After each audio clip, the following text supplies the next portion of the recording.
تو اس پہ بحث کرنے بات کرنے میں کیا نقصان اس میں کوئی ہم حاضر ہیں.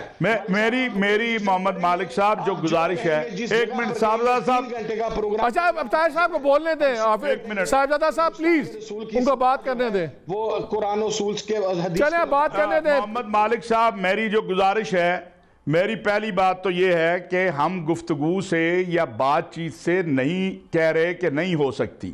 ہم یہ کہہ رہے ہیں کہ میرے بھائی ایک ہے یہ وحشت اور درندگی جو ہو رہی ہے توہین رسالت کے نام پہ, توہین مذہب کے نام پر, یہ ایک الگ معاملہ ہے. صحیح بات. یہ توہین رسالت کا قانون ایک الگ معاملہ ہے. اگر آپ کو اس پہ بات, اور پھر یہ ہے محمد مالک صاحب, میں نے پاکستان میں رہنا ہے, میرے بچوں نے یہاں رہنا ہے, مجھے اس وحشت اور دہشت کا یہاں رہ کے مقابلہ کرنا ہے, میں نے یہاں سے بھاگ کے کہیں نہیں جانا. لہٰذا توہین رسالت کا قانون ایک الگ میٹر ہے. توہین رسالت کے اگر کوئی الزام غلط لگاتا ہے تو, اور ایک سال پورے میں الحمدللہ میں یہ فخر سے کہہ رہا ہوں کہ پچھلے ایک سال میں ہم نے ایک ایف آئی آر بھی ایسی نہیں ہونے دی جس میں توہین رسالت کا غلط الزام لگا ہو یا توہین مذہب کا غلط الزام لگا ہو. ہم سے تو بات یہ ہے کہ پوپ نہیں جانتا یہ قانون. پوپ کا یہ جملہ یاد رکھیں جو ہمیں درس دیتے ہیں توہین رسالت کے قانون پہ. پوپ نے یہ کہا تھا جب تم کسی کی ماں کو گالی دو گے وہ تمہارے منہ پہ پنچ مارے گا. حافظ صاحب میرا وقت ختم ہو گیا. تمام پینلسٹ کا بہت شکریہ. بڑا ہی سینسٹیو سبجیکٹ ہے, بڑی سنبھل کے بات کرنی پڑتی ہے, لیکن بڑی خوشائند بات ہے کہ حافظ صاحب نے بھی, طاہر رشید صاحب نے اور ڈاکٹر خالد ظہیر صاحب نے اس بات پہ اتفاق کیا کہ وہ اس پہ ایک ون آن ون پروگرام کریں گے. ہمیں مذہب سے ڈرنے کی ضرورت نہیں ہے, ہمیں دین سے ڈرنے کی ضرورت نہیں ہے. ہمیں اللہ کے قریب لے کے جاتا ہے, دور لے کے نہیں جاتا. اور انسانوں کے بنائے ہوئے قانون کوئی بھی پرفیکٹ نہیں ہوتا, یہ کتاب الہی نہیں ہے, اس لیے ان پہ بحثیں ہونی چاہیے. ہمیں اس سے خوف نہیں کھانا چاہیے. اور جہاں تک انسیسٹیو ہے, میں اس پہ کوئی کنکلوژن نہیں دوں گا. اس پہ آپ نے سب کی باتیں سنی, جو آپ کے دل کو لگے اسے مان لیجئے. اللہ حافظ.